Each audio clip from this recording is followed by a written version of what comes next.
Yeah. I'm sitting here with you right now because I helped to build HVIII Brand Goods. And it's succeeding. It's doing well. Right. I'm sitting here with you because of that. That's what people are going to know if they, like the 6 people that recognize my name are going to know. They're going to know that that's what I'm about. None of them are going to know about the catering company. None of them are going to know about being director of sales at an app Well, startup. they are now, but I may not have canceled that hosting subscription. It might still be out there, so I shouldn't say too much. They're not going to know about the consulting firm. They're not going to know about the recruitment agency. They're not going to know about all those sunk ships. They're not going to know about all that stuff. But I have to eat every one of those failures financially, and in my ego for personally, I have to eat every one of those failures. And it's very easy to romanticize entrepreneurs that say like, you fail until you don't. I've failed 100 times before I succeeded. And it's really easy to romanticize. yeah. But it's an ass kicking. Welcome to the Less Than Obvious podcast. I'm your host, Jim McDonald. Mike Beech is a friend and actually a podcast post-production client of mine, at least for his last couple of episodes. He's also Matt Vincent's partner in HVIII Brand Goods. How he came to be on my show runs like this. I posted a trailer for this show on my Facebook early on, before any episodes had really come out, and a mutual friend tagged Mike and said that he'd be a good guest. Mike said he was down, so we booked a time to do it at the Arnold. I wasn't sure what particular thing our mutual friend had in mind for us to talk about, but I knew it would be great, and I was not at all disappointed. We rolled into this recording talking about Mike's podcast, which is called Do Whatever. I highly recommend it, and if you particularly like this episode, it shares some DNA with his 6th episode, so be sure to check that one out. It is an even deeper and maybe more intimate look at fatherhood. Both of our shows are available on all the major podcast platforms, and we particularly enjoy some 5-star reviews. I'm just going to ask up front this time because why not? Let's jump into the conversation.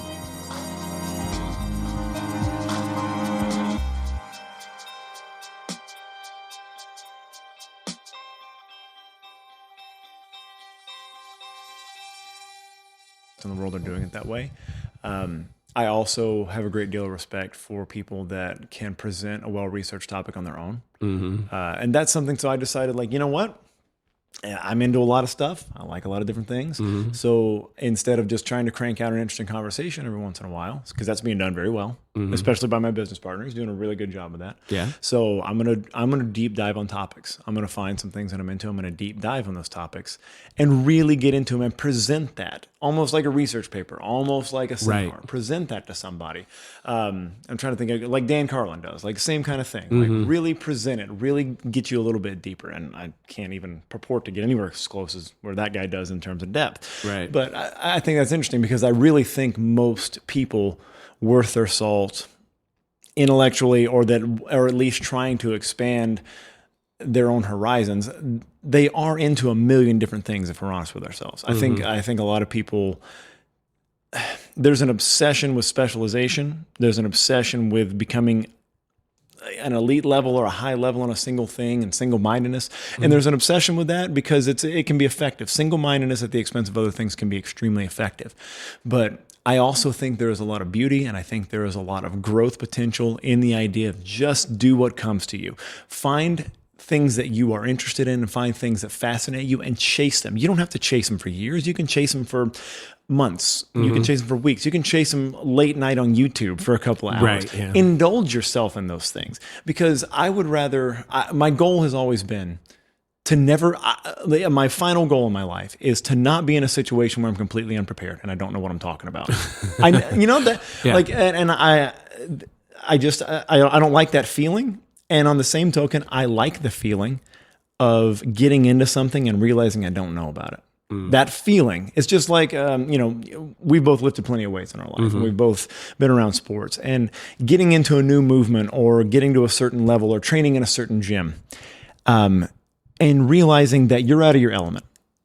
That terrifies some people. Right. It terrifies them and it scares them away because they don't like the feeling.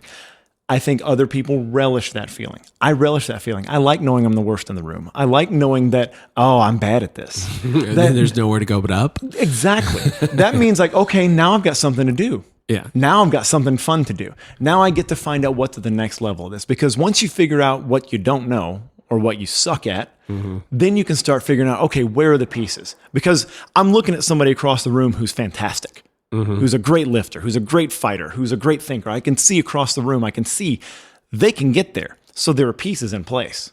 So where do I find the pieces now? So anytime I hit that moment where I don't know what I'm talking about, which we're going to hit plenty of times here, don't worry. But once I hit that moment where I don't have the skill, I don't have the ability, I don't have the thought process, it's exciting. It puts a smile on my face. So I'm trying to capture that in podcast form. I think that's worth capturing because a lot of people are like that. I know you're like that. You probably think about a million different things every day, every week. You have a lot of different things you dive into, you get into for 10 minutes or 3 hours on a podcast run or a YouTube binge or whatever. And then, embrace that. Be a generalist. Just, literally do whatever. Well, I think too, what you're describing is very close to, I had, Matt Reynolds, who does starting strength. He runs starting strength online coaching. He licenses starting strength from Rippito. Okay. And he created this whole online coaching system. It's based around an app, all this stuff. And one of the comments he made was about when you start to coach somebody, you know that you're kind of in trouble when they want to tell you everything they know. Yes. Yes. Where what they should be doing is trying to find out what you know. Yeah. And how that can help them. And that's extremely well said. And that is, so, and again, I'm probably nowhere near the coach that Matthew is, but having coached, I know the exact situation. I see that as it's a defense mechanism, right? Right. And I think that's exactly what he would be getting at. That's Please don't let me look like I suck. Right. Yeah. I don't, and even if it's just us together, if I'm teaching somebody to throw or if I'm coaching a CrossFit class or doing a one-on-one or something there's that insecurity of please don't think that I'm terrible. Please don't think that I can't do this. Yeah. And that's a big part of it. And we all feel that drive to show what you can do especially when you're around people that are fantastic at things and really good at things. Right. You want to show I'm not bad either. I can do this. I just, I've done this. But it's a total place of insecurity. And I totally 100% get where he's coming from with that. Yeah. He had a lot of insight about being able to coach people. And I think that some of that, comes from or meshes well with starting strength because it's not for competitive athletes. It's for people who are trying to just get generally strong. Right. So they're the novice of the novices. They're right. And you again, having been a gym rat for so long, you understand that sometimes the hardest people to start doing things and to coach, the hardest people to get in their heads are the people that have achieved very well elsewhere. Mm-hmm. That have achieved highly elsewhere than in the physical realm, because they know that feeling. They've climbed the ladder. They know the feeling of being the best at something. And if you're the classic type A, let's say, it's going to be a little more difficult for you to break it back down to being a white belt again, being a newbie again, being having to rely on somebody else's knowledge to get you there. Right. It's so weird how quickly you can forget that you had to do that in the other thing, whether it's business, whether it's relationships, anything that you excel at. You had to do that before, but man, we can look back on rose-colored glasses. Look, it's a classic thing, right? Every billionaire thinks he's a self-made man, right? Right. And it's easy to look back on that and think, I did that. That was me that did that. And I know I can do that again. And it's easy for people that have achieved highly to forget that, there were a lot of people there pushing you along. Right. Exactly. A lot of hands along the way. Yeah, I think that's that impulse. Once you reach a certain plateau, when you look down, you don't see anybody that helped you along the way. That's right. You took that walk by yourself. Very, very true. Very true. Yeah. But those people can serve as challenges, but again, it's just like any other challenge, and it flips things around for you as the coach, because then you say, okay, this is something I got to learn to deal with. Right. This is a skill I have to pick up now as to how to deal with somebody. Right. How to overcome that fear of getting into new things. And so that's why, again, I bring back to, I think that idea of having those conversations or giving those ideas, putting them out there, the idea that it's okay to get into something and be bad. Mm-hmm. I think that's super valuable. Like my wife is a very high achieving, pretty classic type A. She's not like, just she's not like crazy person type A to where like, leaving everybody in the dust, but she's got it. And that's how she's so high achieving. And she does have, when there's a new thing that we want to try or a new thing we get into, I've got this ability. I just dive into stuff. I'll just go in and I'll look terrible. I don't mind being bad at things, but she doesn't have that the same way. So it's the people like her in the world that I think it's worth having conversations with people about, hey, do you think it's cool? Do you want to try it? Do you want to know some more about it? Yeah, me too. I don't know anything about it. Let's do it together. Let's figure that out together, because that's more valuable than anything else. That's those hands we're talking about. There's somebody that's like, yeah, I suck too. Come on. Let's go. Let's do it together. Let's suck at this together. Yeah, absolutely. So yeah, that's the stuff I'm shooting for. And that's my take on podcasting. That's what I'm going for. That's what I'm at least shooting for. So. Well, I think that a mistake in the podcasting world right now is people not thinking about what they're trying to communicate and how they're trying to communicate it. Trying to just be a personality that talks to somebody else, and there's no other thought behind it. And that's why when I was putting this one together, I was like, well, what are the things that have inspired me over the last few years doing a podcast or talking to people in interview situations, or just talking to people that I've met, period. And it really came down to this. When somebody makes a decision that really only they understand, where everybody around them says, man, I don't think that's a good idea. Like, why would you do that? And it's often like family members that don't get it, or spouses, or significant others, or anyone you know. Right. And then how did you make that decision? And then what was the outcome? Was it good? Was it bad? So do you have any circumstances that fit there? No, I think we're good. All right, we're done. Must be time for a drink. I'd wrap it right there. It's time for a drink. Yeah, that's what we're really getting around to here. Exactly. Just when we get into the liquor. Before I let Mike tell you about his less than obvious decision, I want to note that this is the 7th episode of season 1 of this podcast, and the 3rd guest named Mike or Michael. In the 42 years between 1954 and 1996, Michael was the most popular name for baby boys born in the U.S. every year but one. John has also been an extremely popular name in the U.S., and before this season is out, we will have had 2 Johns. If you're wondering why no women have been on the show so far, that's a good question, and it's not intentional. I've gotten some good suggestions for coming seasons, and I'm open to many more. If you have one, you can shoot me an email at social@lessthanobviouspod.com. Now, there's one, and it is related to my current situation with HVIII Brand Goods. As you are very, very aware, like I'm the co-owner of HVIII Brand Goods. Right. It's an apparel lifestyle company. Matt Benson and I are friends from the Scottish Highland Games from way back when. And just on a whim, he said, hey, can you help me build a website? Because he was writing blogs and stuff. I said, yeah, sure. I was doing websites for fun or whatever. So I just helped out a buddy. Then one day, sell an ebook. Yeah, we can do that, I think. Let me try to figure out how to do that. And then probably very similar to how your Genesis with Supertrain and everything kind of built into itself. I guess I can figure that out. Yeah. And so, eventually like, hey, we should do a shirt. People were telling us we should do a shirt. So we did a shirt, all of a sudden apparel company. So, that growing into that, and it was an interesting thing because the genesis of that was, there was a lot of people that are very well aware of this, but my wife is a physician. And so I was unaware of that. So. Okay. So there you go. So I'm full of surprises, right? So, but we've been married for 12 years now, and we've been together for 17. And for most of those 17 years, she has not been a physician. Yeah. So, we met when we were in college. We were kids. And, we went through college together. We got out a couple of stints in grad school. She started grad school, stopped and went to med school. I finished an MS in psychology, and then, but she got into med school, and I was working at the time. Like after I got out of grad school, I was working while she was in med school. So I was the earner. I was the person that was, for the most part, taking care of us and stuff.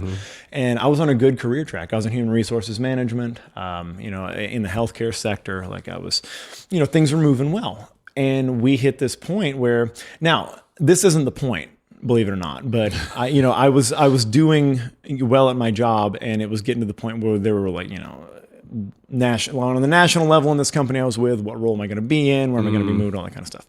But this was right around the time she was finishing med school. And after med school, you have to go to residency. Right. And residency isn't you get to write down where you want to go. It's a matching system. So you get to pick what your top 3 are. If those places rank you back, then you might match with one and go. So we ended up in Cleveland, Ohio, just up the road from where we're sitting right now. So I'm very familiar with the joys of Ohio. I just want that known. The Ohio winters, I'm very familiar with them. So a lot of this isn't surprising for me. And so we matched there. We were married at the time, and there was never a question. Like, okay, it's not going to be easy, but I'm going to leave this job on this upward spike that I'm on. We're going to leave. Right. And, but again, I don't say that was the less than obvious, because it's not. Like, she's my wife. Right. Like, she's more than just like, that's the girl I chose to marry. Like, I didn't care about getting married. I cared about marrying her. So yeah, she's that to me. And there may have been people that you worked with who thought, "Oh man, he's walking away from whatever." But until they understand the other part of it, then they go, "Okay, I get it. I like, you really don't have a choice." Right, 100%. There's a little bit of a choice, but there's not a whole lot of a choice. Most married couples don't try to do long distance relationships that are for that long a period of time. And there was no chance of that happening. And look, there's I know probably the subtext in a lot of people's mind as they hear that is, there's a good financial reason for it too. At the end of that 3 years of residency, her earning potential would skyrocket. Right. And you have to consider that as like, although it's going to short circuit some things in my career, and I'll have to jump to a new city where there's not a great job market. This is Cleveland in 2008. There was a little housing thing right around then. I don't know if you remember that? I'm familiar with it. Minor adjustment in the market, I think. And so, it wasn't a sure thing. And off we go to Cleveland. I continue to work. I find a job, thankfully, find a pretty decent job, but it's a stable one. There's not upward mobility in this one. It's a stable one. It pays good, whatever, but it's not going anywhere. And she's working 70 hours a week in residency, slaving away. We have our first child while we're there, working full time, and then I'm going to grad school at night to get my MBA. So, we're trudging through. These are the grinding times. This is when we're grinding to become who we're hoping to be. This is the work. This is it. And we get through that. Finally, she finishes residency, and she's ready to start looking for jobs, real jobs. And I've trudged to this job, which by the third year I hated. I was literally working in a building with gray walls and a cubicle. The cubicles were gray, Jim. So you're living in or working in Monochrome World. 100%. And in more ways than one. Absolutely. And this is actually, coincidentally, this is around the time where I started discovering strength. I started discovering strength training. I've been an athlete most of my life, and I had lifted weights because coaches told me to. But I really started discovering that because I had a very rigid, boring schedule, it wasn't like my high-flying human resources management, travel the country, handle stuff, union stuff, everything like that I was doing before. I finished work at 4, and there was a gym across the street. And I didn't have to get my son from daycare until 5 something. So, I trudged across the street, started trying things out, and that was another way. You say monochrome, that was a way to add some color. Right. And that was, because there wasn't, when you have all those responsibility, all those things, like you have that job, you have a child, you have a wife who you have to care for also because she's working herself to death. You have all those things, and you have school, you have graduate school, and you have all those things. You don't have time for the adventures of personal expression that you want all the time. You just don't. Now, there is an adventure to responsibility, and we could do an entire other podcast on that. Yeah. There is an adventure and there's an enrichment to responsibility and having it, and not just being saddled with it, but partaking in it and endeavoring to be responsible. I think that's a very big thing. But it's hard to get wiggle room a lot of times when you've got all those responsibilities. But that 45 to 90 minutes you get in the gym can really be a beautiful thing. It's a physical expression. You get to express yourself physically. Martial artists say that a lot, that it's an expression of the human body, and we get to express ourselves. It's somewhat meditative in that it clears your mind of the other things if you let it. 100%. But you've seen what happens when people can't, right? Yeah, they usually lift like shit, and they often get hurt. Yeah, weird how that works, right? Yeah, because they're not aware of themselves in space. Yeah, that's what an athlete does. An athlete has to be aware. You have to be aware of yourself and where you are, what your situation is. There's no time for mind wandering in there. Right. So you have to get good at that. That's why, I mean, look, we could wax philosophical for hours about, and there's books written about it, about the idea of, strength training sets you up to succeed in a lot of things.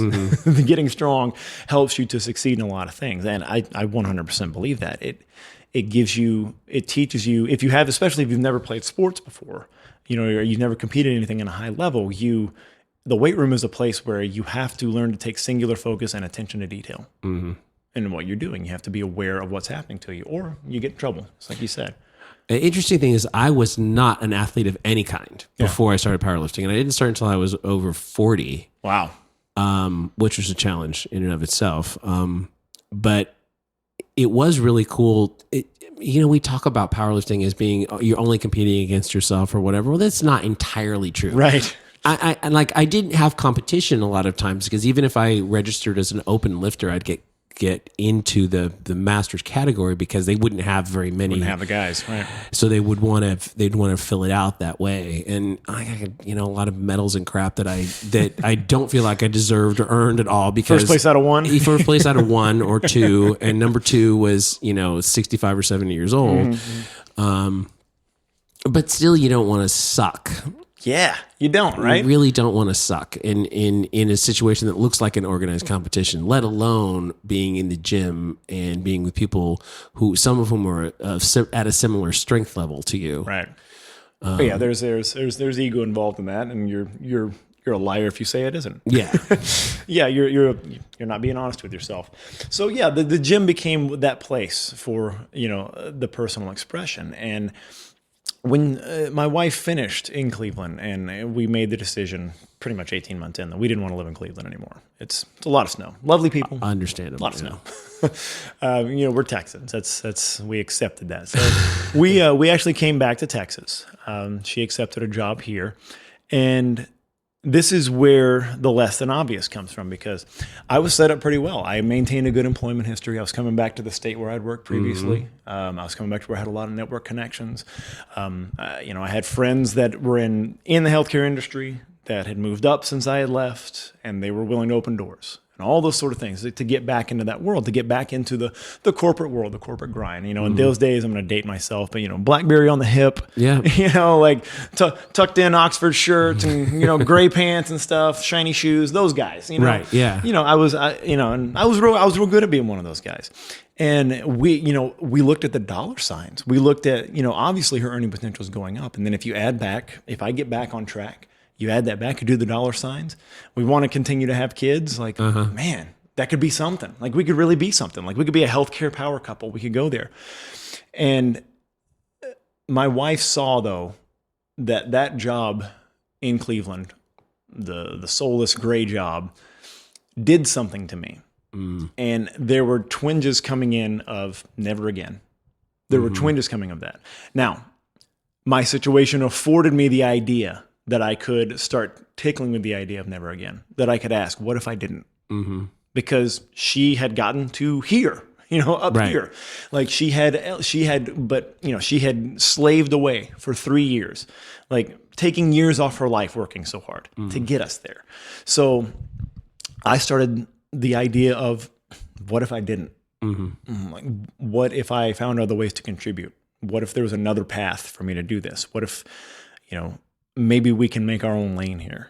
And that was the scary part, because that was the first time where we looked away from security and we looked at the idea that maybe taking chances with what I'm doing could end up being a much better deal for us. It could end up being not just more fulfilling, but maybe there's an inroad where there's, success of the other kinds.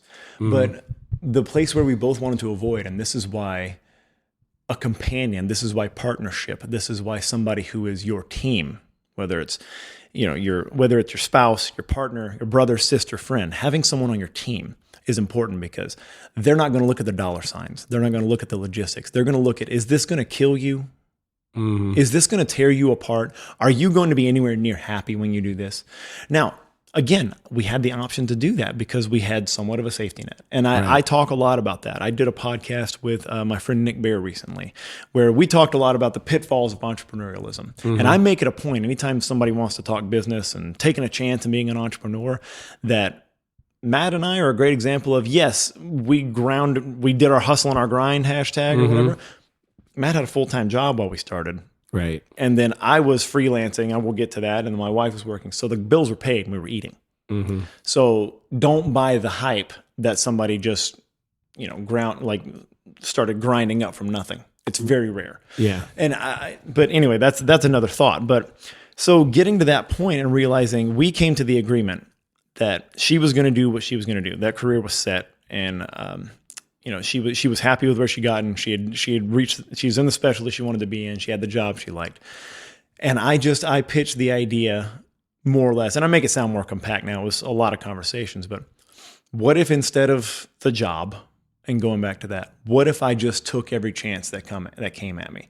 What if I just, every entrepreneurial, every idea, every crazy new mousetrap that somebody comes up with or that I come up with, chase it, go, try it. That's not an easy thing to do, believe it or not. Even with a safety net, it's not an easy thing to do because there's a lot of failure involved in that. Yeah. I'm sitting here with you right now because I helped to build HVIII Brand Goods. And it's succeeding. It's doing well. Right. I'm sitting here with you because of that. That's what people are going to know if like the 6 people that recognize my name are going to know. They're going to know that that's what I'm about. None of them are going to know about the catering company. None of them are going to know about being director of sales at an app Well, startup. they are now, but I may not have canceled that hosting subscription. It might still be out there, so I shouldn't say too much. They're not going to know about the consulting firm. They're not going to know about the recruitment agency. They're not going to know about all those sunk ships. They're not going to know about all that stuff. But I have to eat every one of those failures financially, in my ego, for personally, I have to eat every one of those failures. And it's very easy to romanticize entrepreneurs that say like, you fail until you don't. I've failed 100 times before I succeeded. And it's really easy to romanticize. yeah. But it's an ass kicking. It sucks to suck.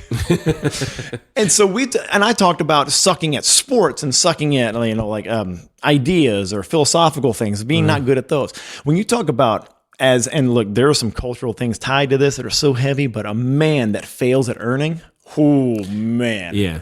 It sucks, and it should not be a thing, but you and I both know it's a thing. It's a thing. My wife is a pretty self-described feminist, but the financial part of our relationship has been somewhat similar to what you're talking about. Like she was a nurse, and so she always had the steady employment. Right. And she, at a particular point in time, she got the perfect raise by being at a new facility for a couple of years, and they brought her in a little on the low side, and her supervisor was like, "Yeah, you know what? You're too valuable, and we can't really replace you very easily, even though you've only been in this institution for a period of time. I'm going to give you this bump right here." Well, that bump right there made everything else possible going forward.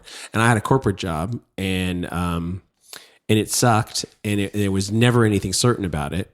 Like entrepreneurship is more certain than the kind of corporate jobs that I had.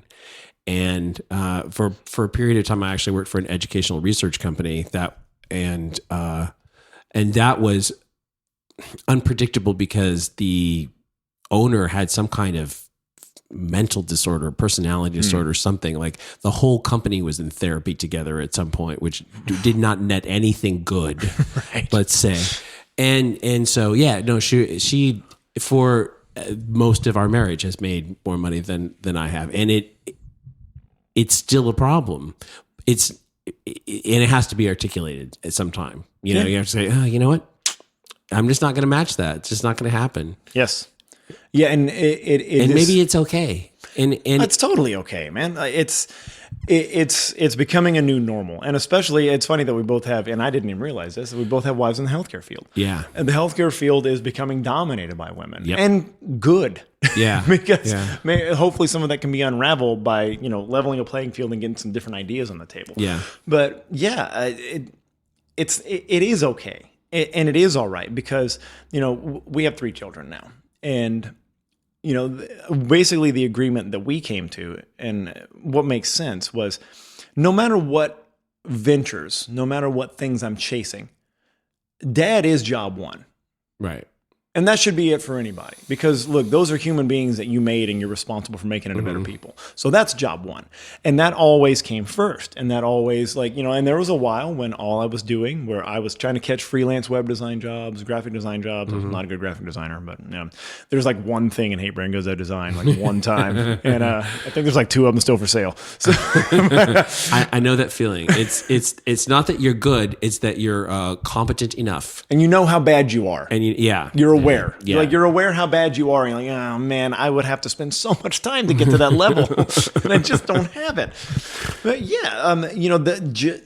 dad was job one. And, I guess there's a bigger point to it that and this is something that it took me a long time to articulate to my wife because it feels presumptuous, I guess, in a way. And that, it's like the curse of the kept man, right? We can just change this to like the kept man podcast for now. So that's what we'll call ourselves. And the curse there is that she's doing this for our family. She sacrificed for our family in such a huge way. And, with her time, with her energy, and with her with hard work, she sacrificed for all those things. I almost felt like me going and getting a job where I work 40 to 60 hours a week in an office, make decent money, which is not going to be comparable to her still. Mm-hmm. But along with that, have to put my 3 children in daycare, all of them. Yeah.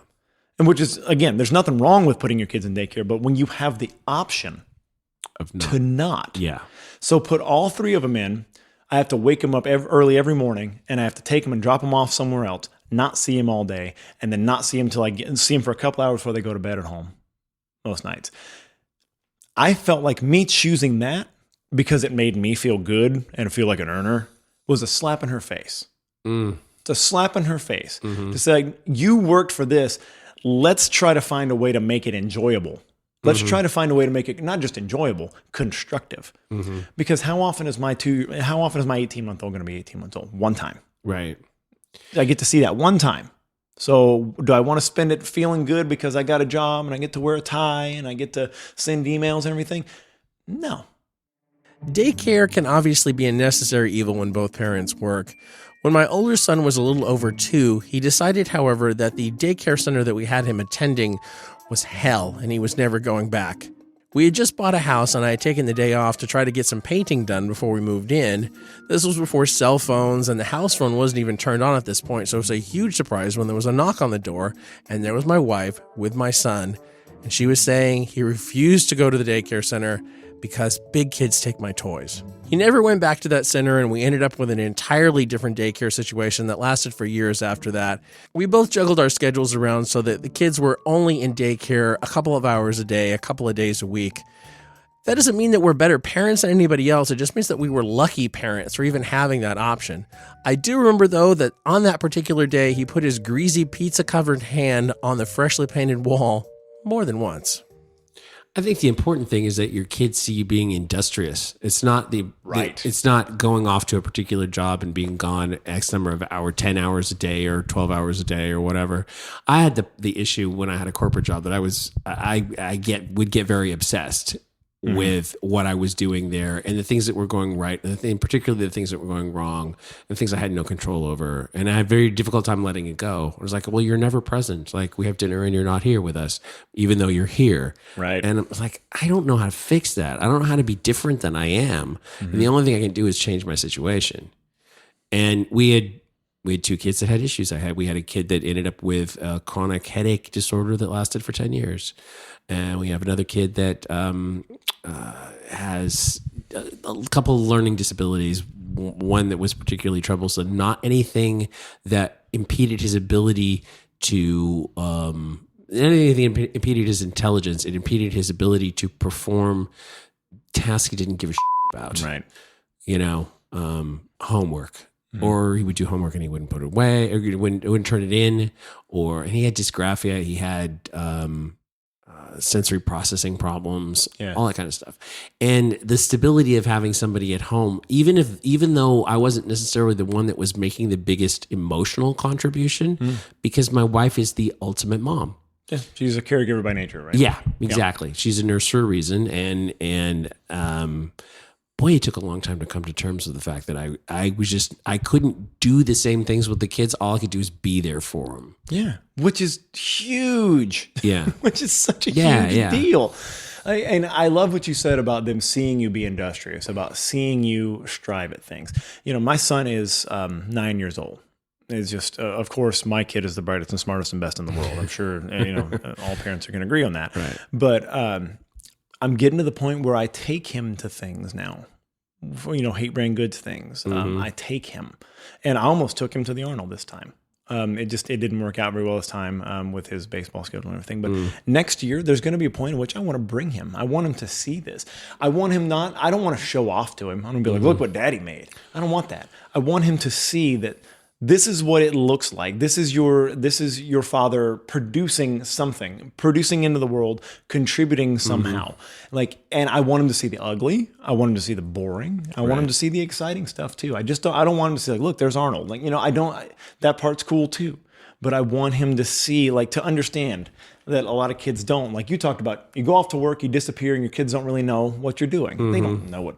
They don't know what, if you're an actuary, they don't know what actuaries are. If you're a tax attorney, they don't know what taxes are. They don't understand that. They know that you're gone and you work and you complain about people leaving the lights on because you pay for it. Right. That's what they know about. Right. I want him to see people, me interacting with people that what Matt and I have created resonates with, and to show him that it's possible for you to create something or be involved with something that matters to people, that actually matters to people, that makes a difference, that motivates them, that changes their day, that changes the way they think. You can do little stuff. You can create art, or you can create clothing. You can invent. You can create music. You can compete in a sport. You can do something that actually affects people, because all the other shit doesn't matter beyond that. Right. The money is great, but it doesn't matter. And if one day I direct my son to this, son, the money and the fame and everything that you may get for anything don't matter. What matters is the stuff that when Matt and I are sitting in that booth, that ridiculous place across the street right now, but there's somebody that comes up to us that has never met us in our lives and tells us about the message we put out. Right. And how we did it, and how we did it with integrity, and they hug us and they embrace us and they want pictures and they want to spend time with us. And they identify, they put tattoos of the messages on their body.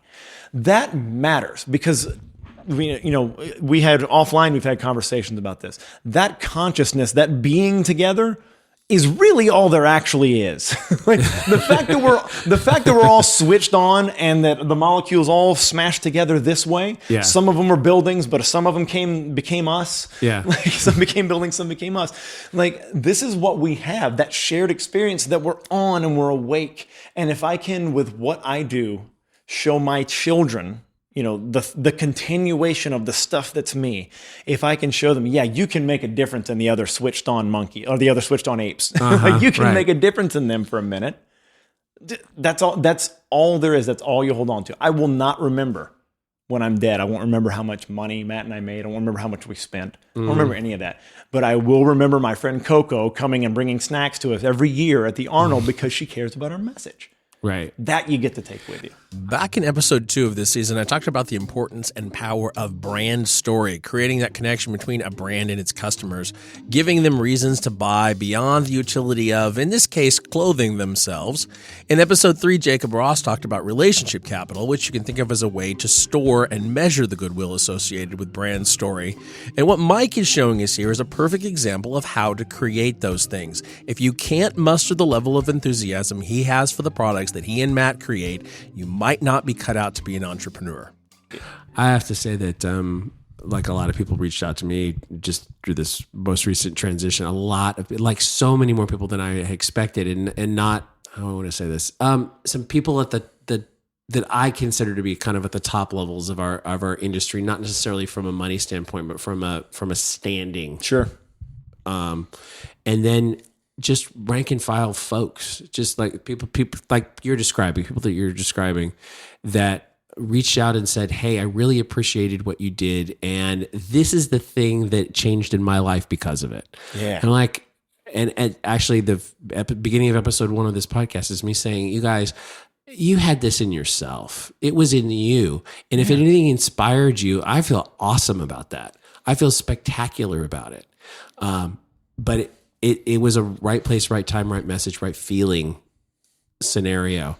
And if you're, I guess what I'm saying is that you can't fake what inspires that in people, I don't think. And it is a product of what you do and who you are. But it's not something you can engineer. Correct. And when you do, how phony does it seem? It doesn't ring well. It doesn't ring true. Right. And that's why I think when you see people that are leaders in this fitness industry, let's just focus on that one. When you see people that are leaders here, true leaders, the people that actually inspire, and the ones that get the followings of, judge the people by, they're the average of the 5 people they spend most time with. Right. Like you can probably extrapolate that somewhat to, the industry. Like you can say, like, judge them by who is attracted to their message. And what it comes down to is, man, it's just like training. It's just like lifting weights. It's really simple. With training, if you're going to squat, bench, deadlift, overhead press, snatch, and clean, you'll be all right. Mm-hmm. And it's the same thing with inspiring people and getting people motivated. It's the same stuff. It's really the same few messages that are said different ways. And the people that really resonate are the people that find the ways to make it clear to people, you know what to do. I'm just showing you. I'm opening the door, but you know how to walk through it. You already know how to walk. Here's the path. Walk it. Mm-hmm. You got the tools. That's what the truly inspirational people do. The people that say, do this to be more like me, we know that doesn't resonate, and that's false. Yeah. Like there's a path that everybody has to follow to achieve what they're going to achieve. What's the saying? The way you do anything is the way you do everything. Right. And that spark that you're talking about, that you can fire off in somebody else, that spark isn't something that you add to them and say, like, see, I gave you what you needed. Like, no, I just use the language to show you a way so you can walk the path. I somehow it translated to you. We go back to coaching again. You can have the same thing. You need to show 3 different athletes. It can be the same thing they're doing wrong, but you have to tell each of them a different way. Right. And that's why some people follow one person on Instagram and get something out of it. That's why some people follow another person on Instagram. They need a different cue. Right. That's a good point. I started seeing a therapist a few months ago. And for whatever reason, I ended up picking somebody who's a somatic experiencing guy. Okay, cool. And I talked to him about all this feedback from people and things that they said to change their lives. And he was saying, what you said was not as important as the way you said it. And the most important thing is the way it made them feel. And a lot of these people, for whatever reason, experience a somatic state change from what you said in that moment. Mm-hmm. And if it got them out of a rut or whatever, then in some ways that was responsible for the next thing that they did. Yeah. But you can't, like as I was saying, you can't really engineer that. You can't create that. All you can do is try to be consistent with it by always working from your heart and actions. Actions. Yeah, exactly. It's like, just be who you are and all of that will happen. All that'll work. And I was like, wow. Like the biggest task for me in trying to put this together was trying to be sure that I was consistent with things that had inspired people before. Yeah. I did not overthink it, I guess is what I'm trying to say. And that was maybe the very hardest part. Yeah. And I mean, overthinking can be the absolute death of genuine ideas. Right. Is the second you start thinking about one, monetize? How do I generalize? How do I make it more specific to a certain segment? Those sort of things kill a genuine idea, because they're really, the true genuine ideas are so, they're singular in and of themselves, but there are so few of them. There are so few truisms. There are so few things that are, that are actual motivators, that are actual, what's the best way to say this? Forces that are actual forces that drive people to do things or to achieve. There's so few of them, and they're so basic and they're so simple that the complication stuff just becomes business, and business can make everything dirty. it makes everything dirty. Yeah. You pile money on top of it, it gets dirtier. Yeah. And that's why, we talked about Jim earlier. Like Jim Windler is a great example to me of somebody that 100% chose to eschew the business laid on top and the money laid on top. And he did Jim. He was him, and it was successful. It resonated, and it equaled to, success, notoriety, all those sort of things it equaled to. And I just love that there's that wonderful parallel that lines up with him, doing that. And also his training system is the same goddamn way. It's the same thing. It's stripped bare. Do this. These are the basics. These are the pillars. These are the things that make it. And his way of living and way of making money, of making a name for himself, are the same way. He did the pillars. I made a good thing. I made a thing that is good. I did a thing that's true. And I hope it's worth your time, and I hope it's worth your money. Right. And it was. Right. Cool how it works, right? Yeah. Amazing, as a matter of fact. So when you and your wife were deciding this, dad first, and then pursue entrepreneurial opportunities, what was the decision-making process? Was it penciling out the numbers, or was it how much of it was an emotional decision? How much it was driven by what you were saying about like being there for the kids? Like how would you parse that out? Yeah. And I think it's very clear looking back now that we didn't put pencil to paper and think about numbers. And we probably should have. we were in a lot of debt, a ton of debt. And that's one of those things people a lot of times that aren't near it don't realize about physicians, especially new ones, is you are saddled with mountains of debt. Especially in the United States. Yes, and it shapes your lifestyle. And that was one of those things. If there was a pencil and paper discussion, it was like, maybe you work the corporate jobs and we pay back the loans faster. Because I had them too. Like, I'd gone to grad school twice, for God's sake. Oh, really? Yeah. So, I did the MS in psychology, and I had the MBA, and I took out loans for both. Here's the thing. Also, housing crisis talk here. Right, Since we're in Ohio, I feel like it's so close to me now. I got through my job in Cleveland. I had tuition reimbursement for that MBA program. And what I did was I socked that money away, and because at the end I would just pay the whole thing back. I'd pay back, I think it was like 95% or 90%, whatever, of the tuition. I would just sock it away and then just pay it and then be done. Like, we'd had that. And all of a sudden the housing crisis hit, and this was late 2009, it really is when it happened here.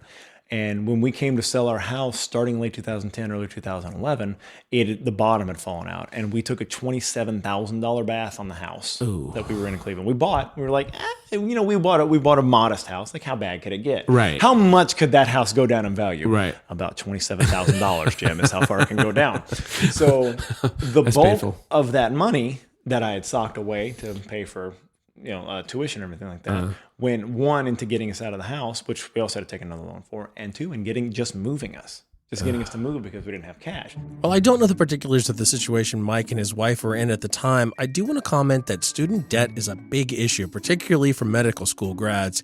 You can find a range of different figures, but last year, freshly minted doctors left their training about $200,000 in debt.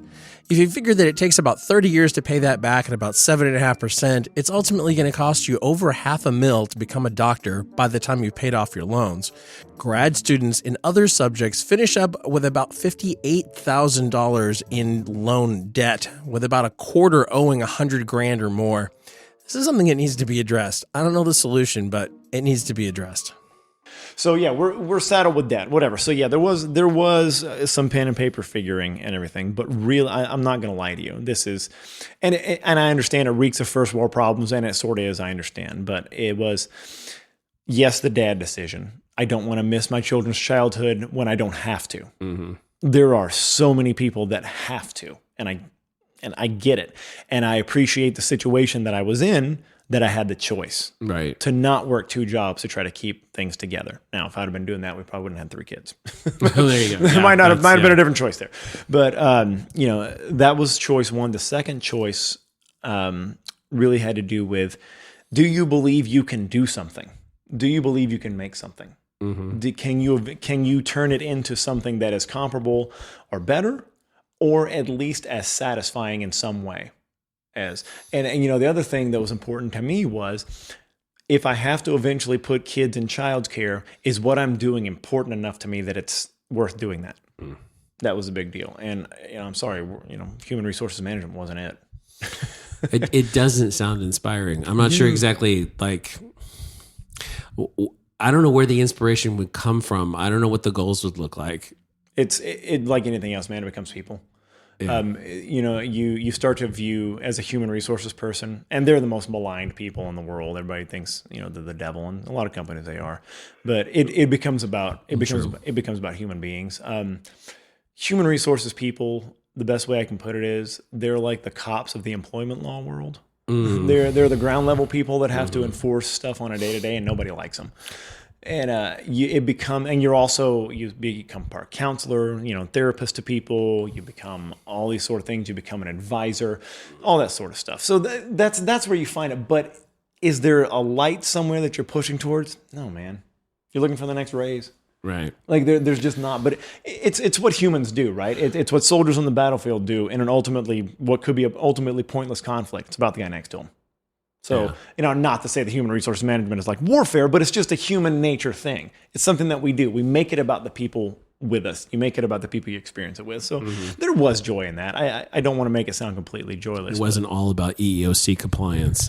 It was a lot about fucking EEOC compliance, Jim. It was a shitload about that. That was the only honest to God human resources class in my MBA was basically EEOC. Yeah. That was, they want to make sure managers come out knowing that. Yes. Just so they don't cost anybody any more money. EEOC refers to the Federal Employment Opportunity Commission, but what we're really talking about here is the entire body of federal, state, and local laws, rules, and regulations surrounding workplace discrimination, even sexual harassment, in your particular area. Back in my corporate days, I managed up to 13 people at one point, and I found that the best way to deal with a whole host of issues was to partner with whoever in HR was supposed to be assigned to me and have them guide me through the policy stuff that they were supposed to have a better handle on. One of my old bosses used to say, never dance alone when it comes to HR issues. I always thought that was pretty good advice. But yeah, it really became like, do you think there's something important enough or satisfying enough that you can do, like that will make it worth it? Make it worth your time to not just be full-time dad. And this is something where I always, especially, I live in a very nice, cushy suburban world now, and I can always tell that there are kind of interesting looks about this. But, and it actually harkens back to what you said about, your differing skill sets as husband and wife with your kids, that she's the emotional caregiver. She's the one that contributes the most emotionally. And, ours isn't the exact same way because I am super highly emotional. I'm sure anybody that's heard somebody talk or, is experienced with humans can hear by my voice. I'm very, I'm willing to speak emotionally a lot. And, that's just the way I was raised. It's my nature. But so our dynamic isn't the same as yours. But I realized in the first several months of being at home and being that primary caretaker and, trying to freelance and trying to get things off the ground, but mostly doing that first. I realized that there are super moms that I know in our current neighborhood that their satisfaction, their gratification, their wholeness comes from parenting and being that person at home. And that is fucking awesome. Because it creates such a good rock solid foundation. And you have the bonus of somebody that's doing what they love and they're doing it like they're being a stay-at-home and a full-time like foundation for the kids. That's so awesome. I realized that I'm not that. I'm not super dad. Yeah. I love spending time with my children. I love their presence. I love being with them, but I can't constantly create a new and creative and stimulating and great and wonderful, emotionally diverse environment for them the way that some super moms and other people can, probably the way my wife can. Like I don't get that, like, I have to be striving and I have to be trying to succeed. And there is a success level to parenting, but a lot of parenting is, this, a lot of parenting is, it's rote stuff. It's monotony. Grind. It's work. It's monotony. It's work. It's picking up socks. It's putting shoes on. It's wear your socks.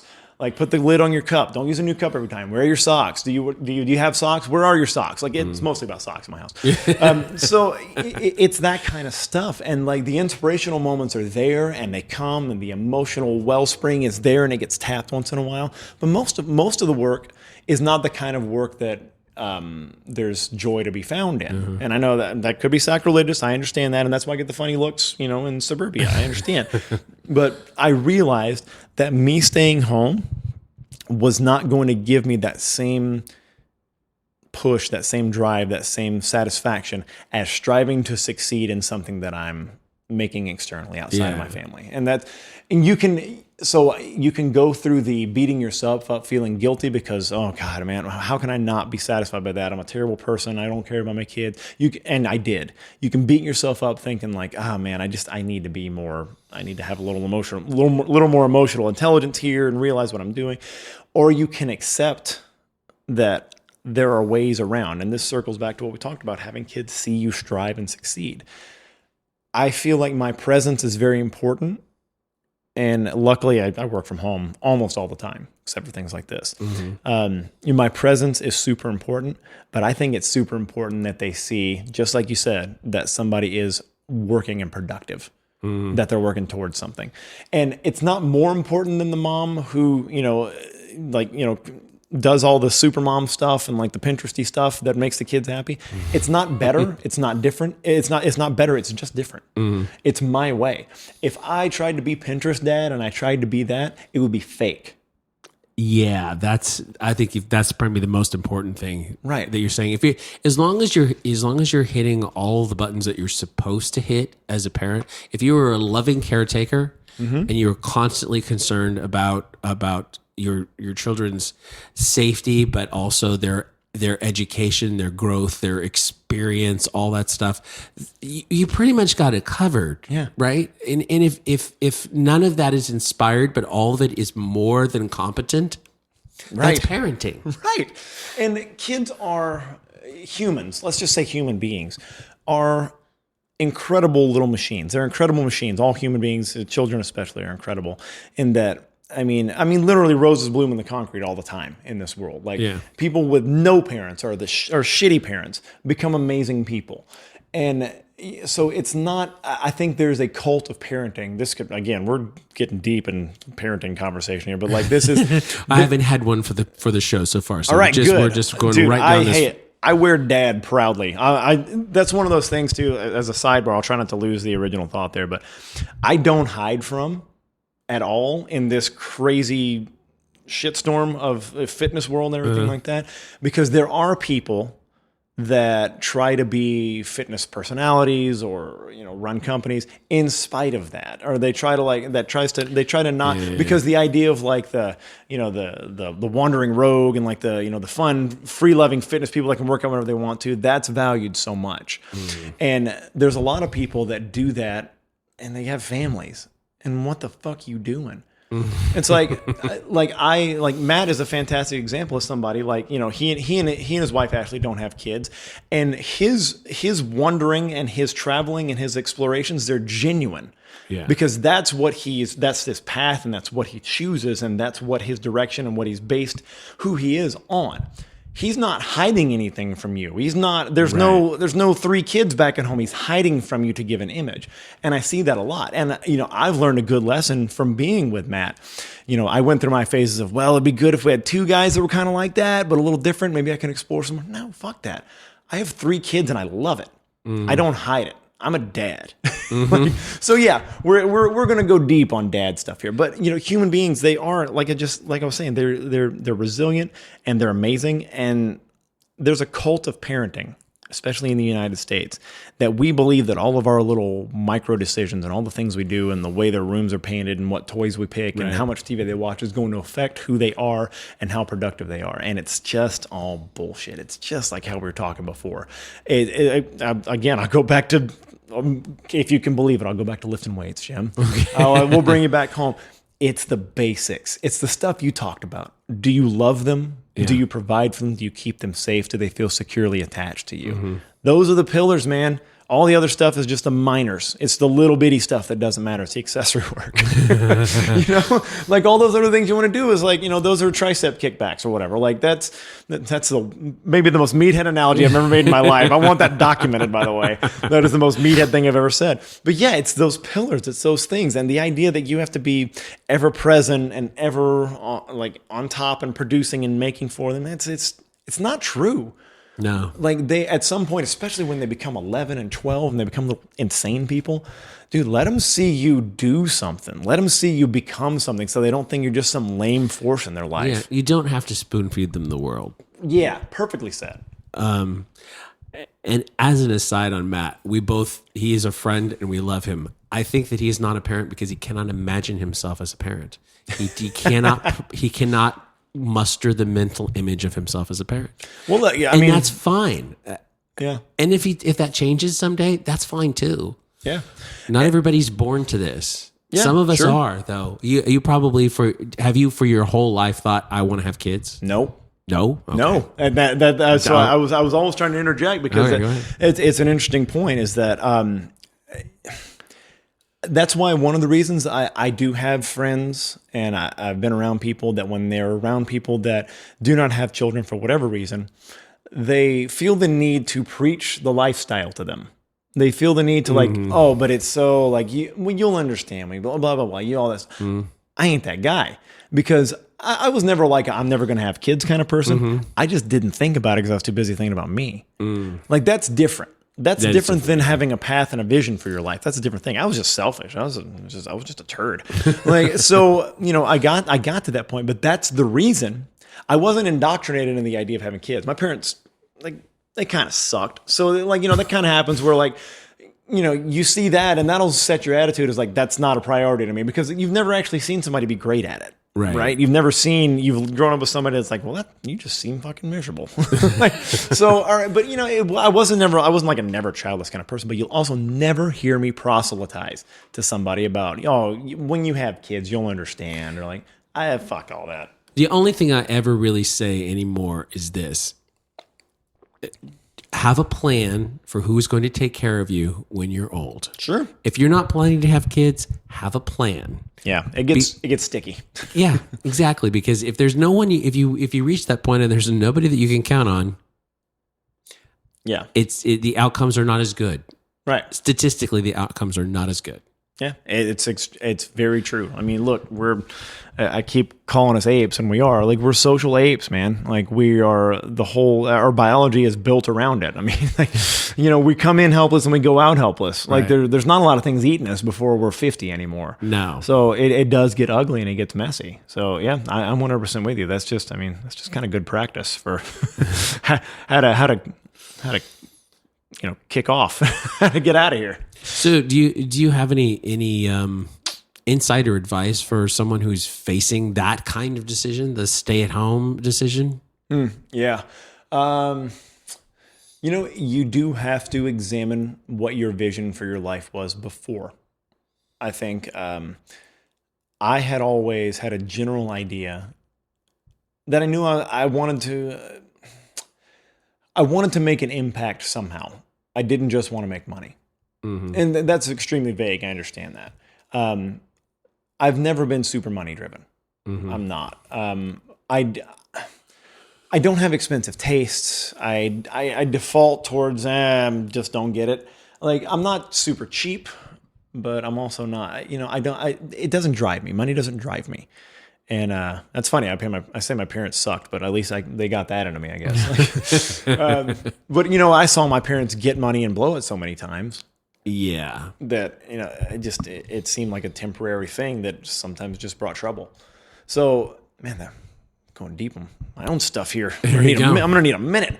But so yeah, it didn't drive me. I knew before wife and children came along, I knew I wanted to make an impact somehow. I knew that I could speak to people and I could make an impact. I've always had that ability, that skill, in front of people or on an interpersonal level. I know that I can absorb and I can reach back to somebody verbally or otherwise to make an impact. And so that's broad, but I knew that I could make that into something. I knew that could become something with the addition of other skills. So what I would say to somebody that's facing down that decision is, don't just think about who you are now and who you need to be right now. Think about who you are planning to be. Don't just think about, now it can't be as easy as like, well, I wanted to be a pro golfer before I had kids, so I'm going to go be a pro golfer now. Well, that might not work, asshole. Yeah. Like, maybe you're not good enough anymore, or maybe it takes too much time and you won't. But what is it? What's that little seed inside of being a pro golfer or whatever it was? What is it inside that drew you to it? So find that little seed, find that thing. Like, again, I say it so comfortably now, but it took years of introspection and talking and more introspection to get to the point where I realized that impactfulness thing, that I wanted to make impact on people. That's what I do. That's what I'm good at. It took a long time. So you have to do the work. You have to do the work, whether you do it with your spouse, whether you do it in psychotherapy, whether you do it with drugs, whichever way you want to do it. You have to look for, what's the seed that pushes me to go forward? What's the seed? Like, what is that? What's the little spark that got me into what I was doing before I was this person making this decision? Because here's the hint. It doesn't go away. It doesn't vanish. There are parts of you that never cease existing because your children begin existing. So you have to integrate that. It's not just, so many people mess that up and turn it into a midlife crisis because it's, well, I never got to follow my dream. So now I'm going to follow my dream because I wanted to sing in a band and blah, blah. Like, okay, man, it passed. It's gone. You can't do it anymore. But that doesn't mean you can't integrate. You can't integrate that and find happiness, because it's not just about like cutting corners. Like, okay, well, I'll just run a karaoke thing. You'll probably be miserable doing that. Like, if you really wanted to be a musician, you'll probably be miserable. Run a karaoke stand. Apologies to all your karaoke loving followers here. Audience members, yes. Yes, but but if you can find a way, again, I'm a broken record, but if you can find that seed and that spark and find a way that whatever it was that was driving you towards those passions, and then integrate that later on. Look, man, I didn't think that I was going to make an impact by making t-shirts. Yeah. Like, I didn't think I was going to do that. I didn't think somebody getting a pair of joggers with a message on it was going to like, I didn't think that was going to be the thing, but it sure feels fucking good now. Right. It sure feels great because I found a way, and I found Matt Vincent, who is a compliment to my spark, a compliment to my abilities, and a compliment to my talent that makes it so we can both do what drives us. So find that if you have to make that decision, and then find a way to integrate it going on. Matt is simply the best in the whole Tina Turner way. Well said. Where can people find you? People can find me. Look, if you want to see really what's going on and what I'm creating, go to theHVIII.com, HVIII.com. That's where you can find all the stuff we're doing. On Instagram, you can find me at my last name, Beech, but it's got 9 E's in it. 9 E's. B-E-E-E-E-E-E. That's not your shoe size, so... That'd be a fat foot, my friend. Was it just a length thing when you were typing it in? It was, I kept going until there were no other people named that. Oh, there you go. Until there were no other beaches. So there's at least 8 guys out there that have tried the same thing. Oh, I'm on the end of that. I'm lazy when it comes to social media, dude. So Twitter and Instagram, you can find me there. Obviously, look me up on Facebook. I never really use it that much. You can also find, my other company is Throw Bros. It's a Highland Game Supplies and Gear company. Yep. Throwbros.com. We sponsored along with HVIII Brand Goods, which made my weekend real fun. Both of my companies were sponsored sponsoring the Highland Games event over here. So run like a madman. Never went to the bathroom, I don't think. So that's one of the consequences of being an entrepreneur and a parent, by the way, is you never get to go to the bathroom when you want to. That's absolutely true. You never get to go pee when you want to. But yeah, those are the best places to find me. Besides that, if you want to hear more about my ideas about following your rabbit holes, the things that you get into, your brief passions, your multi-directional thinking, your spasticness, check out my podcast. It's called Do Whatever. You can find that on iTunes. You can find it on Stitcher. You can find it on Google Play. I even put it on my YouTube channel, I think. So you can find me on YouTube. Mostly it's podcasting stuff nowadays, but you can certainly find me there. Look for the Do Whatever podcast, and that's the spots. Okay, and now for the beginning at the end. Your name, my name is, and how you describe yourself. All right, my name is Mike Beech. I am a trophy dad. I'm pretty much a lifelong Texan. I am the co-owner and co-founder of HVIII Brand Goods, along with Throw Bros, and I'm going to go with Jim McDee's new best friend. Aw, yeah. Thanks a lot, man. Yeah, appreciate it. Thanks again to Mike for being on the show. Check out HVIII Brand Goods and Throw Bros and also Mike's podcast. And while you're there, both of our shows would appreciate some more 5-star ratings. We always like those. You probably noticed that this show hasn't been carrying an explicit language tag, and I've been bleeping out what little swearing there's been. That's mostly been a challenge to myself because I've obviously done an explicit language show before, and I don't really have a problem with swearing. I just wanted to try something different. I told myself from the beginning that if situations arose where the swearing was actually needed in context, I'd just leave it in and stick the E tag on the episode. I'm letting everybody know right now that the next episode will carry an E. On the next episode of the Less Than Obvious podcast, my longtime friend, best-selling author, and owner of Roman Fitness Systems, John Romanello, talks about the revelation that completely changed the way he defines himself. I sort of had this vision where there are two houses, and in this one house, I was broken, and the quote unquote, and I was a sex addict, and the sex addiction was a resultant of my trauma, or I was afraid of commitment, or all of these other things, these horrible, horrible things that I've been telling myself for years and months, and had, whatever scars anyone had left on me by saying them, I made them worse by constantly picking at them and forcing them to open and making them part of my identification and constantly self-abasing And then there was this other house across the street where this was not wrong, and I was made this way, and it's fine, and it can be beautiful, and there are ways to live your life that are not in line with the, heteronormative monogamy by default sort of, Western relational setup. And after a while, I just couldn't live in that other fucking house.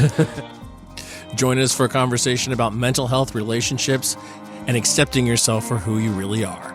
If you're enjoying the show, please share it with a friend. I hear pretty much every day from people telling me how a particular episode resonated with them. Remember, being nice doesn't cost you anything, but it can be worth a whole lot to somebody else. Talk to you next time.